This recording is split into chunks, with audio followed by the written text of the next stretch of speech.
Welcome.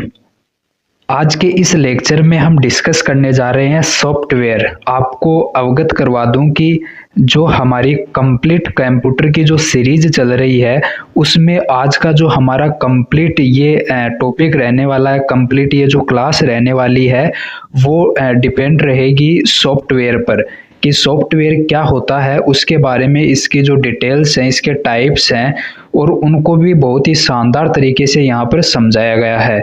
तो आपको इसको वन बाय वन शानदार तरीके से इसको समझना है। ठीक है, तो चलिए स्टार्ट करते हैं। सॉफ्टवेयर क्या होता है? सॉफ्टवेयर पहले आपको पता होना चाहिए कि कंप्यूटर जो आपका सिलेबस आता है उसके अंदर सॉफ्टवेयर आता है। तो सॉफ्टवेयर जो टर्म है इसका मतलब क्या होता है, क्या काम करता है, क्या कोई ये डिवाइस है या फिर क्या है, तो इसके बारे में जानेंगे कि सॉफ्टवेयर है क्या चीज़। ठीक है, तो कंप्यूटर के अंदर जो सॉफ्टवेयर होता है उसकी क्या भूमिका होती है, तो उसको जानने के लिए सॉफ्टवेयर क्या होता है ये पता होना चाहिए।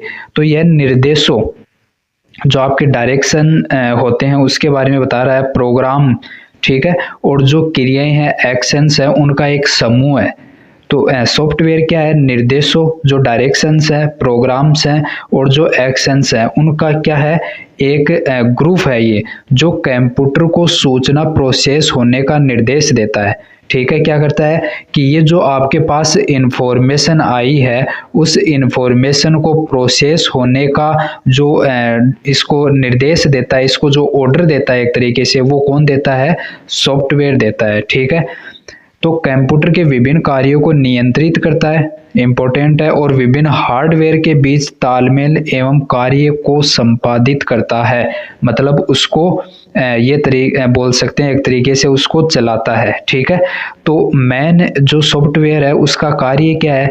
यह नियंत्रित करता है। किसको नियंत्रित करता है? कंप्यूटर के विभिन्न कार्यों को नियंत्रित करता है। और जो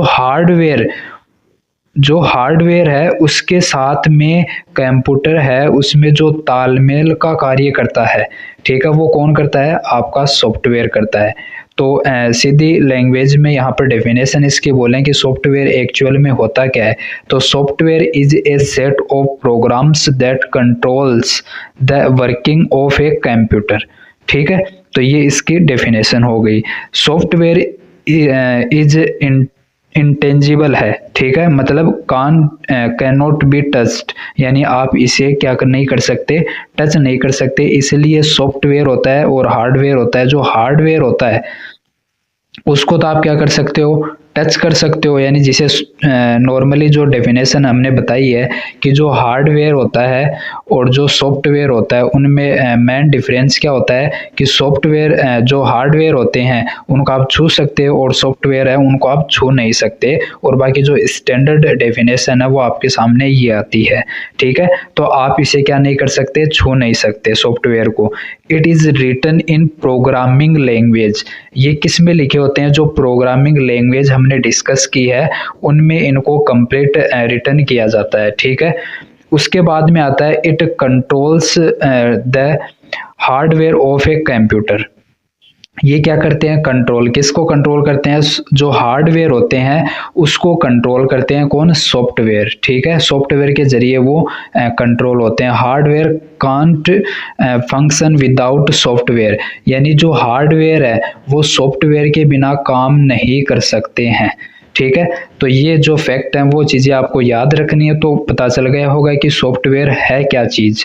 ठीक है, अब चलते हैं कि इसके टाइप्स होते हैं जो कि बहुत इम्पोर्टेंट होते हैं। और यहाँ से सॉफ्टवेयर जो आपका टॉपिक आता है कंप्यूटर के सिलेबस में, यहाँ से आपको अक्सर 1 क्वेश्चन 2 क्वेश्चन आपको ज़रूर एग्ज़ाम में, चाहे वो कोई भी एग्ज़ाम हो, वहाँ पर आपको ज़रूर देखने को मिलेगा। चाहे वो एसएससी हो, रेलवे हो, बैंक हो, कोई भी एग्ज़ाम हो, आपको ज़रूर क्वेश्चन मिलेगा। ठीक है, तो इसके टाइप्स पर आते हैं जो कि बहुत इम्पोर्टेंट होने वाले हैं।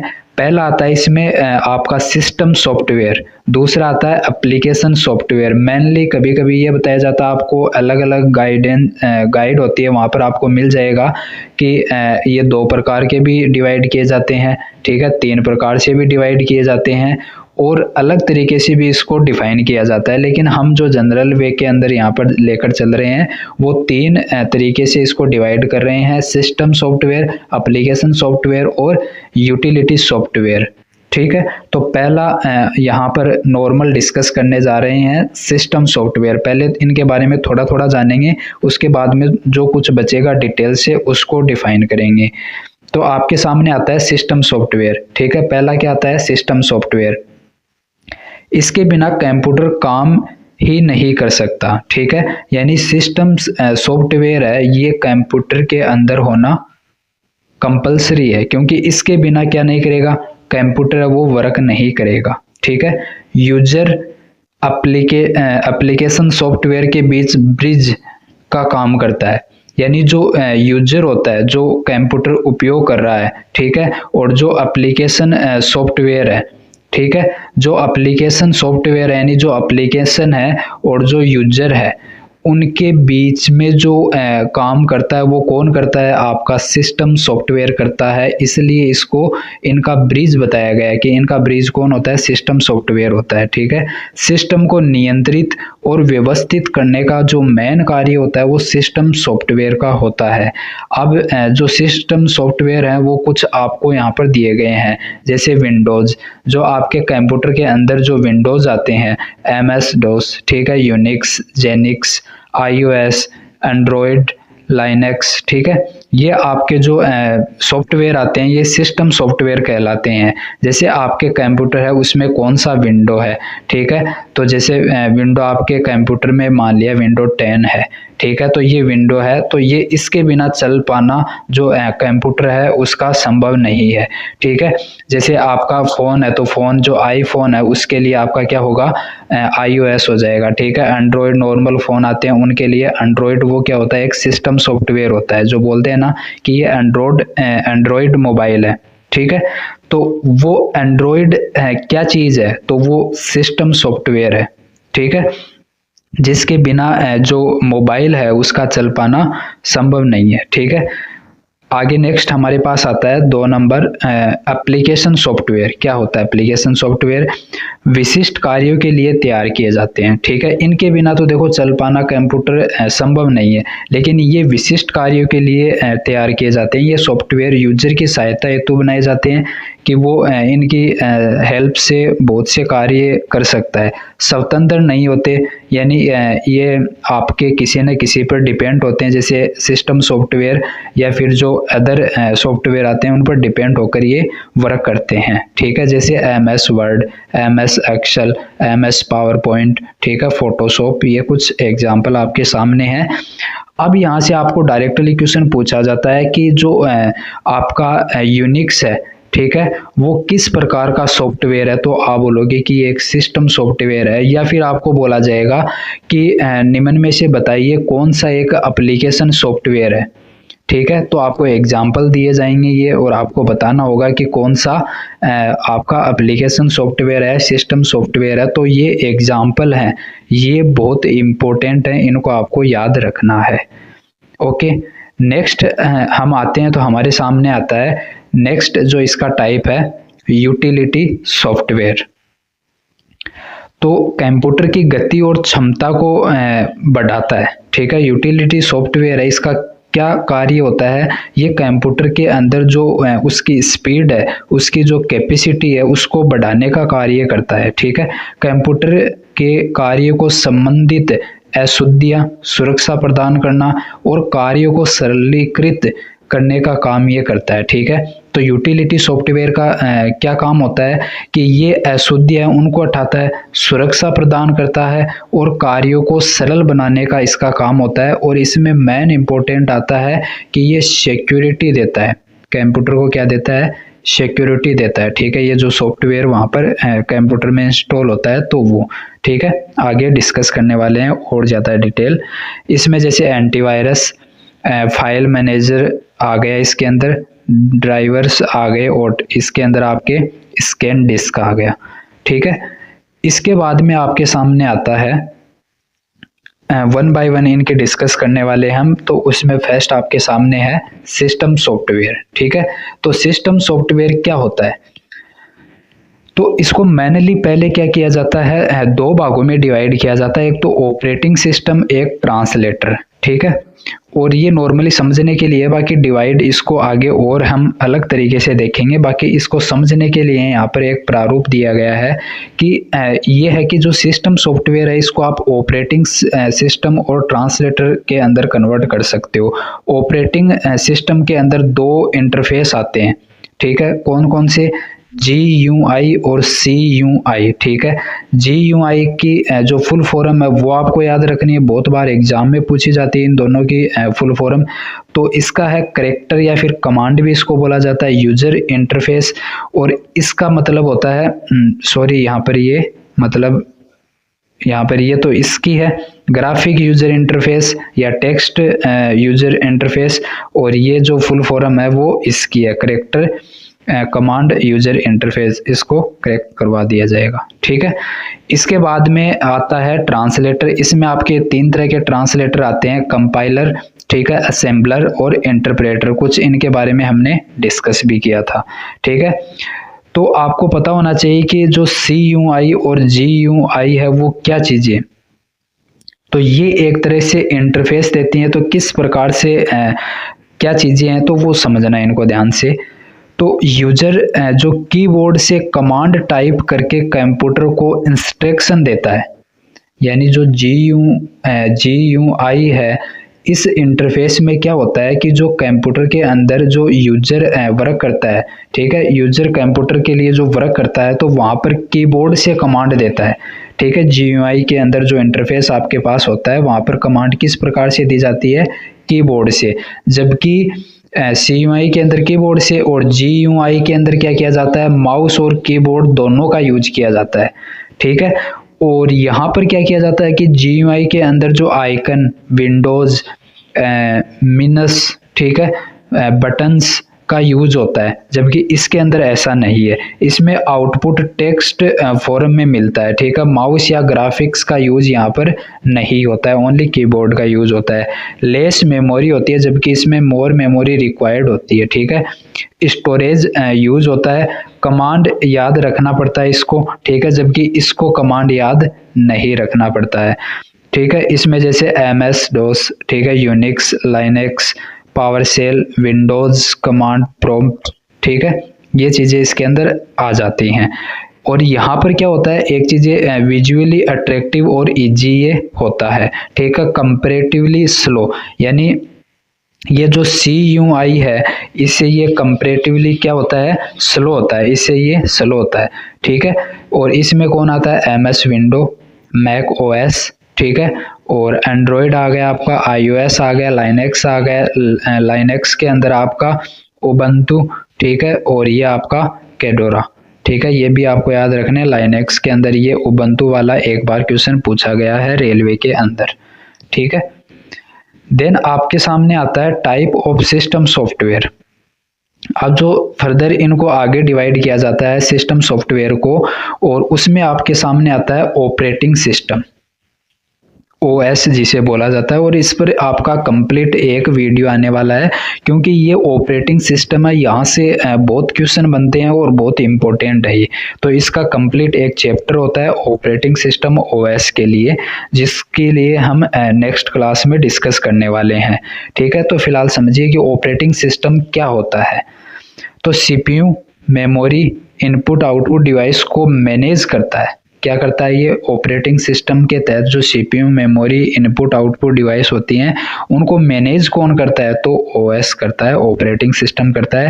एप्लीकेशन सॉफ्टवेयर को रन कौन करता है, तो ऑपरेटिंग सिस्टम के थ्रू ये आपकी रन करती हैं, ठीक है। और यूजर को इंटरफेस कौन प्रदान करता है, तो ऑपरेटिंग सिस्टम करता है।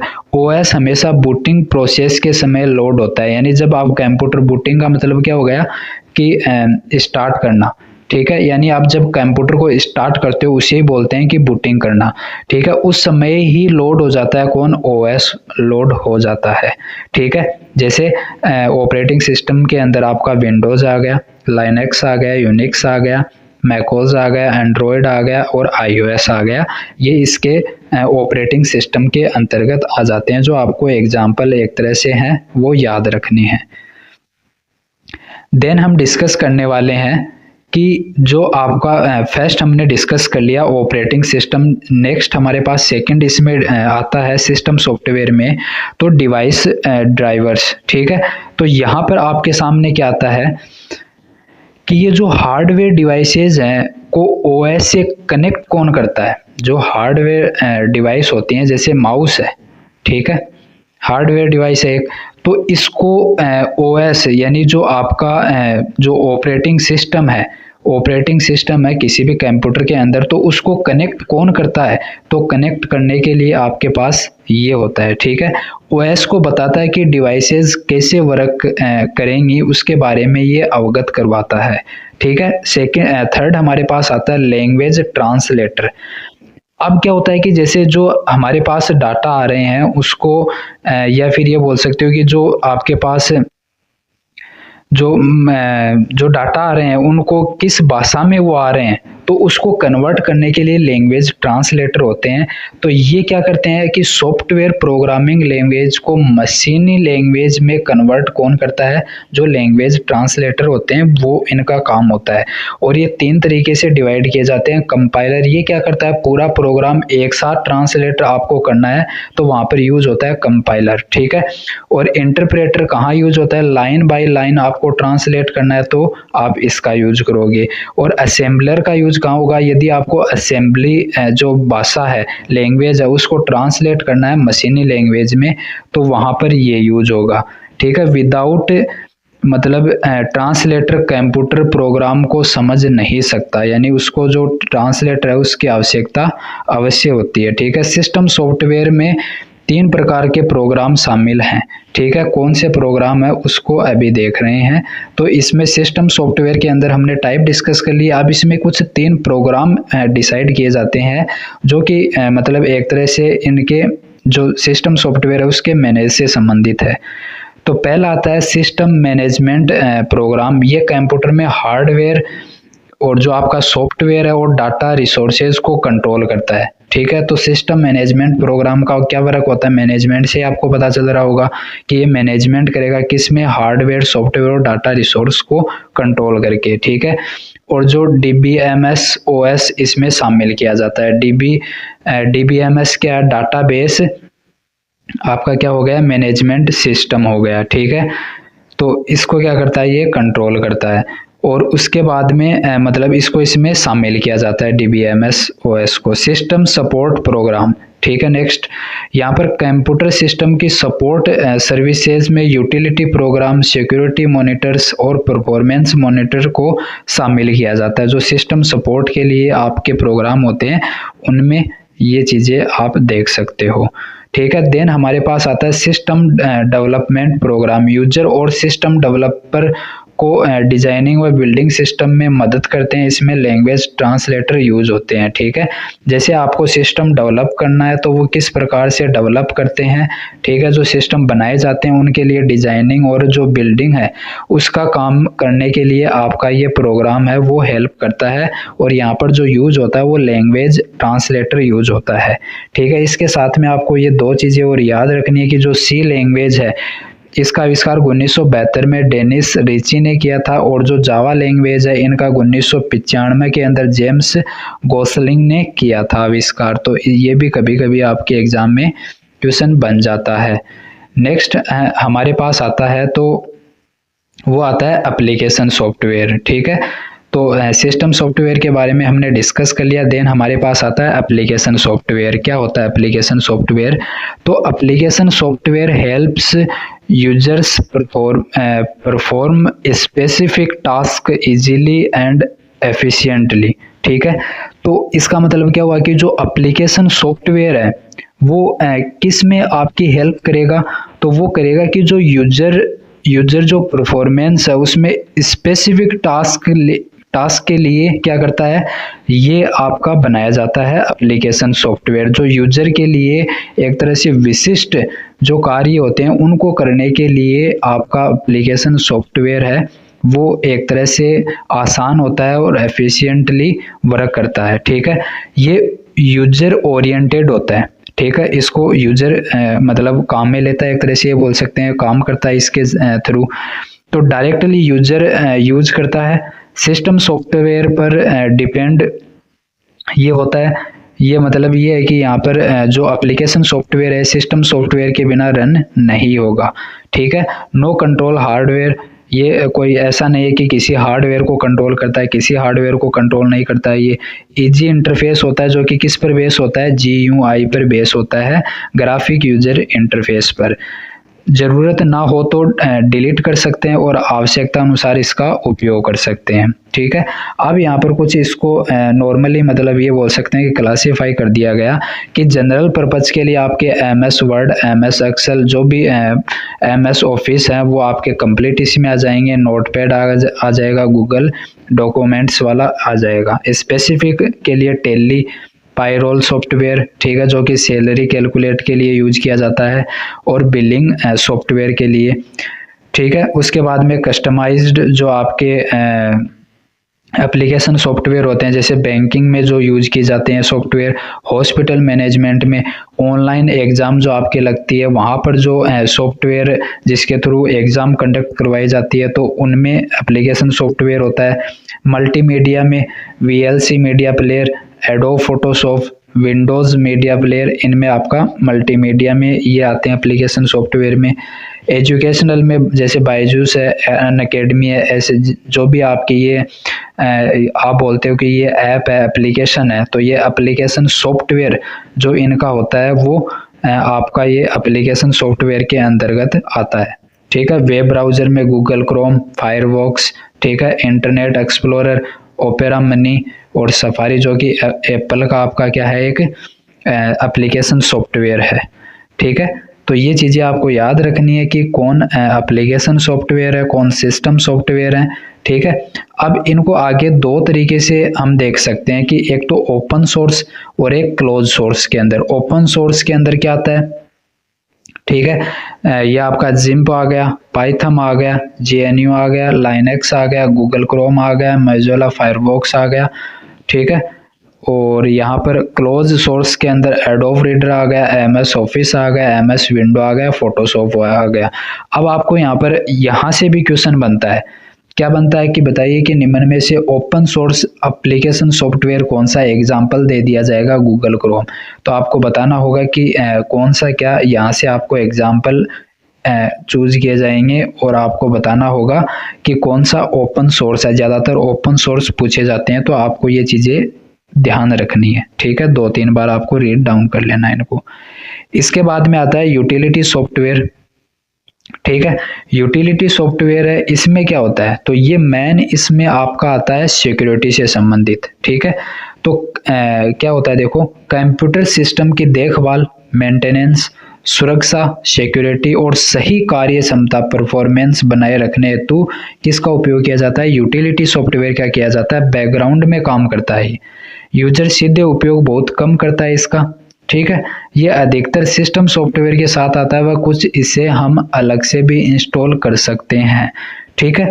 कंप्यूटर को सॉफ्टवेयर थ्रेड से बचाता है, कि जो भी सॉफ्टवेयर थ्रेड कौन सी होते हैं, जैसे आपके ये बोल सकते हैं वायरस वगैरह, ठीक है, या फिर जो आपकी जो भी मतलब वायरस से संबंधित जो भी चीज़ें आती हैं, ठीक है, ट्रोजन हो गया आपका, मेलवेयर हो गया, तो वो चीज़ें जो सॉफ्टवेयर थ्रेड्स जिन्हें बोला जाता है उनसे कौन बचाता है, ठीक है, तो वो बचाता है आपका यूटिलिटी सॉफ्टवेयर। कंप्यूटर सिस्टम को सुरक्षित रखने हेतु पासवर्ड उपलब्ध ये करवाता है आपका, ठीक है। तो मेनली इसका पर्पज होता है सिक्योरिटी प्रदान करना, ठीक है, जो कि आपके इसके टाइप के अंतर्गत आता है। पहला तो टाइप में बात करते हैं तो यहाँ पर कुछ इसके टाइप आएंगे आगे। तो पहला है इसमें एंटीवायरस सॉफ्टवेयर, ठीक है। क्या होता है, कंप्यूटर को वायरस, ट्रोजन, मालवेयर, वार्म आदि ये जो मतलब वायरस से संबंधित चीज़ें होती हैं, ठीक है, ट्रोजन होता है, मालवेयर होता है, इनसे कौन बचाता है, तो एंटीवायरस सॉफ्टवेयर इंस्टॉल किए जाते हैं कंप्यूटर, लैपटॉप इनमें। तो वो क्या करते हैं कि जो कंप्यूटर है उसको या जो लैपटॉप है उसको वायरस, ट्रोजन, मेलवेयर, वार्म इनसे बचाते हैं, ठीक है। जैसे जो एंटीवायरस हैं वो कौन कौन से हैं, क्विक हिल, एवेस्ट, नोट्रॉन, ठीक है, और इसके बाद में मैक एफी, विंडोज़ डिफेंडर, एवीजी, कुछ इस प्रकार के ये क्या है, एंटीवायरस सॉफ्टवेयर है। ठीक है। देन हमारे पास आता है नेक्स्ट, इसमें टाइप है सेकंड नंबर, तो डिस्क क्लीनअप सॉफ्टवेयर। ठीक है, ये क्या काम करता है, जो बेकार की फाइलें होती हैं उनको हटाकर स्टोरेज को खाली करता है। यानी जो डिस्क क्लीनअप सॉफ्टवेयर है, इसका क्या काम होता है, ये क्या करता है कि जो आपकी बेकार फाइलें कौन सी होंगी जिसे आप काम नहीं कर रहे हो, या जिन फाइलों को आप यूज कर चुके हो, तो उनको हटाने के लिए किसका उपयोग किया जाता है, ताकि स्टोरेज खाली हो जाए। ठीक है, तो वो आपका ये सॉफ्टवेयर यूज किया जाता है। उसके लिए जैसे डिस्क क्लीनअप टूल विंडोज़ के अंदर आते हैं, वो यूज कर सकते हो, या फिर सी क्लीनर आता है उसे यूज कर सकते हो। उसके बाद में आता है डिस्क डिफ्रेगमेंटर। ठीक है, हार्ड डिस्क की फाइलों को सही क्रम में करता है, जिससे सिस्टम तेज हो जाता है। ठीक है, तो इसका क्या काम होता है, डिस्क जो आपका डिफ्रेगमेंटर है, ये क्या करता है कि जो आपकी जो हार्ड डिस्क होती हैं, जो हार्ड डिस्क है उसकी जो फाइल हैं, उन फाइल को ये क्या करता है, उनको सही क्रम से व्यवस्थित करता है, ताकि जो आपका सिस्टम है वो अच्छी तरीके से रन कर सके। ठीक है, और उसके लिए आपका ये विंडो डिस्क डिफ्रेगमेंटर होता है। ठीक है, उसके बाद में आपका आता है बैकअप यूटिलिटी। ठीक है, अब बैकअप के लिए आपके पास कुछ ना कुछ होना चाहिए, तो उसका काम कौन करता है, बैकअप यूटिलिटी। तो डाटा का बैकअप बनाता है, और डाटा खराब या डिलीट होने पर उसे वापस मिल जाए आपको, तो उसके लिए ये बैकअप यूटिलिटी होता है। जैसे विंडोज़ बैकअप या गूगल ड्राइव बैकअप, जैसे फ़ोन के अंदर होता है गूगल ड्राइव बैकअप, तो वहाँ पर आप देखते हो कि जो आपकी डिलीट की हुई चीज़ें हैं, या फिर ये है कि जो मतलब ख़राब हो चुकी हैं, डिलीट आपने कर दी है, तो वो चीज़ें आपको उस बैकअप के अंदर मिल जाएंगी। ठीक है, उसके बाद में आता है फाइल कंप्रेशन सॉफ्टवेयर। ठीक है, इसमें क्या किया जाता है कि जो फाइल है उनका साइज कम किया जाता है, ताकि जो कंप्यूटर है वो एक तो रन आसानी से कर सके, और साथ में स्टोरेज है वो उसकी तेज हो सके। तो विंडोज़ फायरवॉल यहाँ पर काम में लिया जाता है। ठीक है, और जो विंडोज़ फायरवॉल इसका एग्जाम्पल नहीं है। ठीक है, इसको आप यहाँ से कट डाउन कर देना, इसको करेक्शन हम करवा देंगे, यहाँ से इसको हटा देंगे क्योंकि इसमें ये नहीं आएगा। इसका जो एग्जाम्पल है वो WinRAR, WinZip और 7-zip, ये इसके एग्जाम्पल हो जाएंगे। ठीक है, कि जो फाइल कंप्रेशन सॉफ्टवेयर है वो कौन कौन से होते हैं, तो ये आपके सामने एग्जाम्पल आ जाएंगे। ठीक है, देन हमारे सामने आता है फायरवॉल। ठीक है, ये क्या काम करता है, तो ये क्या करता है, अनधिकृत जो अनऑथोराइज्ड एक्सेस से कंप्यूटर को बचाता है। ठीक है, यानी जो अनावश्यक चीज़ें आ रही हैं कंप्यूटर के अंदर एक्सेस हो रहे हैं, उनसे सुरक्षित मतलब कंप्यूटर को रखने के लिए कौन वर्क करता है, तो वो फायरवॉल होता है। ठीक है, ये तय करता है कि कौन सा डाटा अंदर जाए और कौन सा बाहर, तो उसका निर्णय कौन करता है, फायरवॉल करता है। इंटरनेट से आने वाले डाटा को चेक करता है, और सेव डाटा को अलाउ करता है, ताकि कंप्यूटर है वो सिक्योर रहे। डेंजरस डाटा है या जो हैकर्स हैं को ब्लॉक कर देता है ये पहले। यदि आप जो कंप्यूटर के अंदर फायरवॉल होता है, इसका क्या काम होता है कि ये जो डेंजरस डाटा आते हैं उनको, और जो हैकर्स कंप्यूटर को हैक करने के लिए होते हैं, उनको ब्लॉक पहले ही कर देता है। ये रूल्स के आधार पर ट्रैफिक को भी कंट्रोल करता है ये। ठीक है, ट्रैफिक का मतलब कि जो सूचनाएं आ रही हैं तो उनको कंट्रोल करना है, कि सूचनाओं के साथ ही तो जो आपके ये बोल सकते हैं कि जो डेंजरस डाटा है वो अंदर आते हैं कंप्यूटर में, तो उनको कंट्रोल कौन करेगा, ये करेगा रूल्स के आधार पर, जो भी इनके रूल रेगुलेशन होते हैं वो। फायरवॉल एक सुरक्षा प्रणाली है जो कंप्यूटर और इंटरनेट के बीच में सुरक्षा की दीवार है। देखो इसमें वॉल आ रहा है, दीवार है, तो ये किसकी दीवार है, ठीक है, एक सुरक्षा की दीवार है जो कंप्यूटर और इंटरनेट के बीच में होती है। ठीक है, नेक्स्ट इसमें आपके सामने आता है फाइल मैनेजमेंट प्रोग्राम। ठीक है, फाइल मैनेजमेंट प्रोग्राम क्या होता है, ये फाइल और फोल्डर को एक सही क्रम में अरेंज और मैनेज करता है। ठीक है, कंप्यूटर के अंदर आता है आपका विंडोज एक्सप्लोरर, ये एक पॉपुलर फाइल मैनेजमेंट प्रोग्राम है। ठीक है, ये कंप्यूटर के अंदर आपके सामने देखने को मिलता है। ठीक है, तो यहाँ तक चीज़ें आपको क्लियर हुई होंगी। बहुत ही शानदार तरीके से हमने यहाँ पर हर चीज़ों को एक्सप्लेन किया है, बहुत ही शानदार तरीके से आपको ये डाटा प्रोवाइड करवाया है, और ये चीज़ें आपको बहुत ही मतलब रिसर्च के बाद में चीज़ें यहाँ पर इंक्लूड की गई है, ताकि चीज़ें एग्ज़ाम ओरिएंटेड हो, आपको ज़्यादा मतलब यहाँ पर डाटा पढ़ने की आवश्यकता ना हो, और लास्ट टाइम में आप इनको पढ़ोगे तो बहुत ही फायदेमंद ये चीज़ें होने वाली है, और कंप्लीट डिटेल्स ये बोल सकते हो कि यहाँ पर आपको प्रोवाइड करवाई गई है। तो ये चीज़ें आपको बिल्कुल हेल्प करेंगी, ठीक है। तो आप यहाँ पर आए हो तो इसके लिए आप हमारे चैनल को सपोर्ट कीजिएगा। इस वीडियो को आप ज़्यादा से ज़्यादा, ये जो कंप्यूटर की जो कंप्लीट सीरीज चल रही है, इसको आप ज़्यादा से ज़्यादा शेयर अपने दोस्तों के साथ कीजिएगा, ताकि जो जिनको कंप्यूटर समझ में नहीं आता है, जो जल्दी कवर करना चाहते हैं, वो आसानी से इसको कवर कर पाएँ। बहुत ही शानदार यहाँ पर आपको मटेरियल मिल रहा है, कंटेंट मिल रहा है, जो कि बहुत ही एग्ज़ाम ओरिएंटेड है, ठीक है। आई होप चीज़ें आपको क्लियर होंगी। कोई भी डाउट होता है तो आप कमेंट कर सकते हैं और अपना डाउट क्लियर कर सकते हैं, ठीक है। Thanks for watching.